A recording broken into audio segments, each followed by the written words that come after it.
Mensaje dominical del Monseñor Andrés Carrascosa, Nuncio Apostólico en el Ecuador.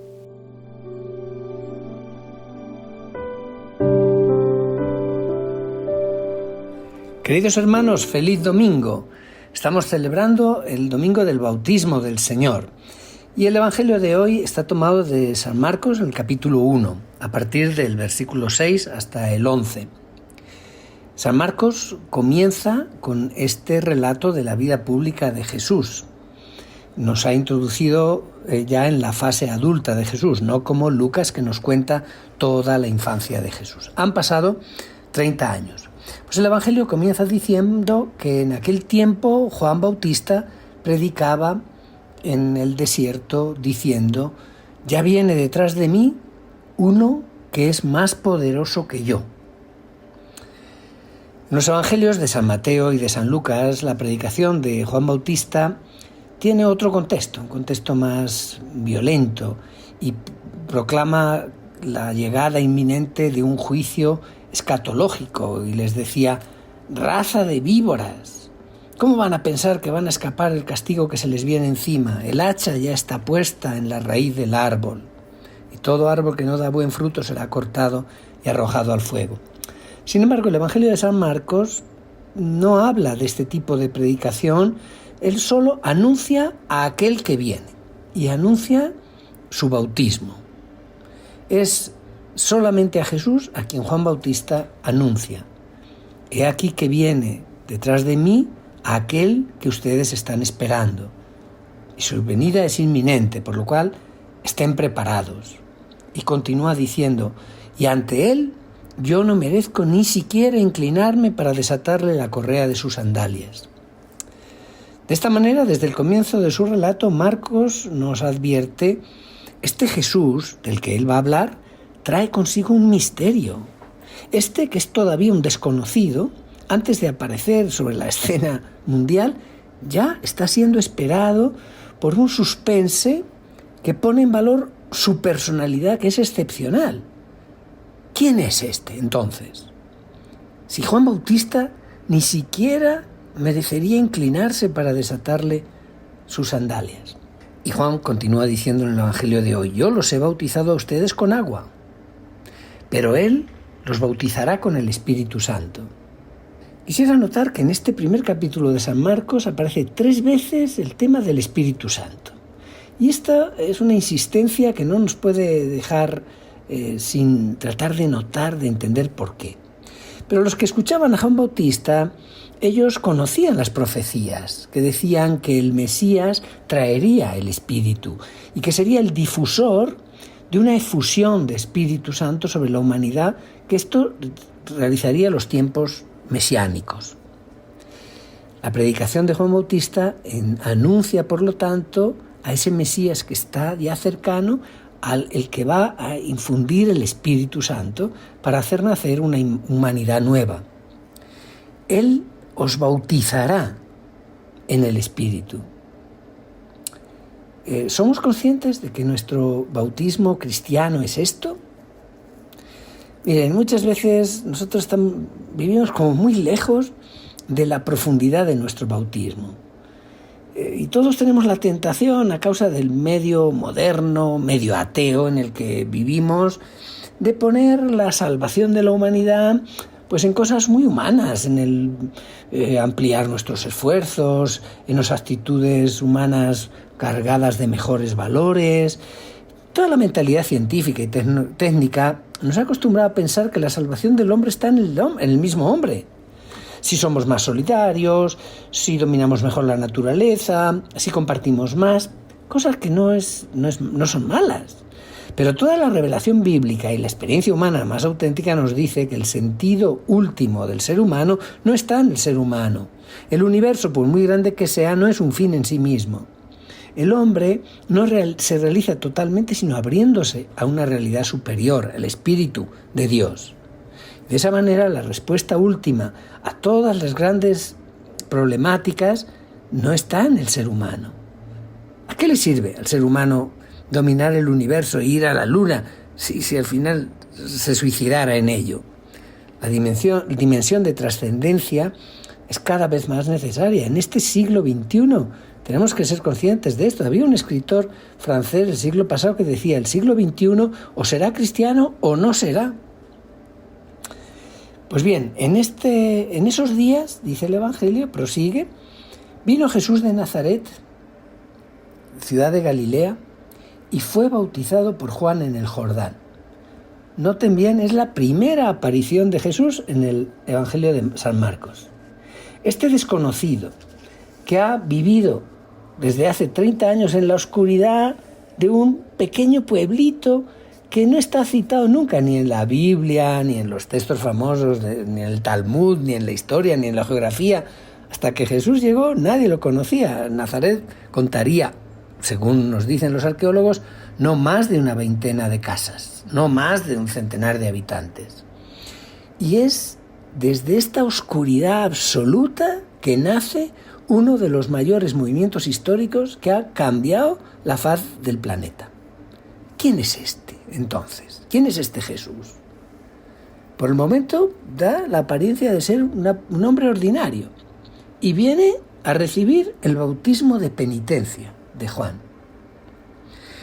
Y continúa diciendo el Evangelio: al salir Jesús del agua, vio que los cielos se rasgaban. El evangelista San Lucas y San Mateo, los dos, utilizan una palabra mucho más fácil, más dulce. El cielo se abrió. En cambio, Marcos dice que los cielos se rasgaron. Cuando hablábamos de nuestro bautismo, evocábamos este mundo en el que nosotros como seres humanos tenemos tendencia de encerrarnos. Pues bien, Jesús es el que viene a desgarrar este universo cerrado. A partir de Jesús, en su persona, la humanidad encuentra una brecha para comunicarse con el mundo de Dios. Y en esta imagen reconocemos el estilo concreto de San Marcos. Pero hay también una alusión al profeta Isaías. En los momentos del gran dolor, del exilio en Babilonia, en la angustia del silencio de Dios que parecía callarse, un profeta había suplicado a Dios que rompiera su silencio, como en los tiempos de la liberación de la esclavitud de Egipto. Y su oración era un grito: ¡ay, si tú desgarraras los cielos! Esto es a lo que se está refiriendo San Marcos. Y Jesús vio el cielo desgarrarse y el Espíritu descender sobre él como una paloma. Esta escena es la primera escena de la vida de Cristo según San Marcos. El primer acto de Jesús es una visión.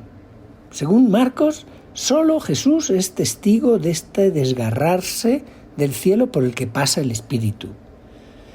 Estamos delante de un acontecimiento sobrenatural que los demás testigos no ven. Es como una visión interior que expresa, sin duda, como una especie de profundización de la conciencia que Jesús posee de su ser hijo de Dios, de su misión. A nosotros nos cuesta mucho imaginar la psicología de Jesús, porque no es que él se fue haciendo hijo de Dios por una especie de evolución, porque él lo era desde siempre, pero él era como Dios, pero él era también hombre, y por lo tanto algo iba progresando en su conciencia según su edad, según sus experiencias. Hoy hablaríamos como de una intuición más que de una visión, pero todas las palabras nos quedan demasiado pequeñas para hablar de estas realidades que son divinas. El Antiguo Testamento nos habla muchas veces del Espíritu de Dios que toma posesión de una persona para una misión precisa. Y aquí podemos imaginar que Jesús, como en un momento, tiene la certeza de esa misión grandiosa que Dios le confía. ¿Y bajo qué aspecto se manifestó el Espíritu? Noten bien que el texto del Evangelio dice como una paloma. Estamos en un lenguaje casi apocalíptico, y en el lenguaje apocalíptico hebreo, como el de las lenguas semíticas, se usa muchas veces una partícula, la partícula como, para hablar de algo que no es visible. En Daniel se dice, tenía los vestidos blancos como la nieve, los cabellos puros como lana. Estamos hablando de una manifestación de Dios, de una teofanía. Por lo tanto, estamos en el misterio que es imposible de hablar de él racionalmente. Dios no puede nunca aparecer sino como una especie de desafío para el ser humano, que supera por todas partes nuestras posibilidades de conceptualizar, de imaginar. Hay que aceptar esta ruptura, este desgarro, y dejarnos entrar en ella como si fuera un abismo que nos supera. Pues vino entonces, termina el Evangelio, una voz del cielo que decía: tú eres mi Hijo amado, yo tengo en ti mis complacencias, o yo he puesto en ti todo mi amor. Es una experiencia única de ternura. Jesús se sabe amado, y es evidente que las personas que se han acercado a Jesús descubrieron en él una relación absolutamente única con Dios. En su oración él hablaba con el invisible con una familiaridad que nadie antes de él había osado vivir, y llamaba Abba, papá, le llamaba a Dios. Pues después de años en ese oscuro y pequeño pueblito de Nazaret, él había vivido una aventura maravillosa de afección, de cariño filial. Y esto se manifestaba como un llamado en su corazón. Tú eres mi amor, tú eres mi hijo único, yo me complazco en ti he puesto mis complacencias, todo mi amor. Y estas palabras están sacadas de la Biblia, ciertamente. Y nos viene bien escuchar estas palabras que Jesús había meditado, seguramente que él saboreaba desde su infancia en la oración, en la sinagoga o en la vida de todos los días, en su casa, con María, con José, durante su trabajo. ¿Hemos hecho nosotros los cristianos esta experiencia de sentirnos amados por un Dios que es Padre y de responder a este amor? Porque miren, hay algo muy fuerte y al mismo tiempo dulce que llena de paz y de alegría nuestra vida, nuestros minutos. Les voy a citar algunas frases del Antiguo Testamento que seguramente a Jesús le recordaron en aquel momento. Yo seré para él un padre y él será para mí un hijo. El segundo libro de Samuel. Esto no lo podemos aplicar nosotros. El Señor me dijo: tú eres mi hijo, hoy te he engendrado. El Salmo 2. O en Isaías 42. He aquí a mi siervo, mi elegido, en quien yo me complazco. O bien, Jerusalén, se te llamará con un nombre nuevo, ya no se hablará de ti como la abandonada, se dirá la ciudad en la que yo me complazco. Pues bien, estas son las experiencias que hacemos también nosotros, los cristianos, a partir de nuestro bautismo que nos ha hecho hijos de Dios. El drama de nosotros, los cristianos, es que somos hijos de Dios y no lo sabemos, y no vivimos como si lo fuéramos. Queridos hermanos, que tengan un feliz domingo y que Dios les bendiga.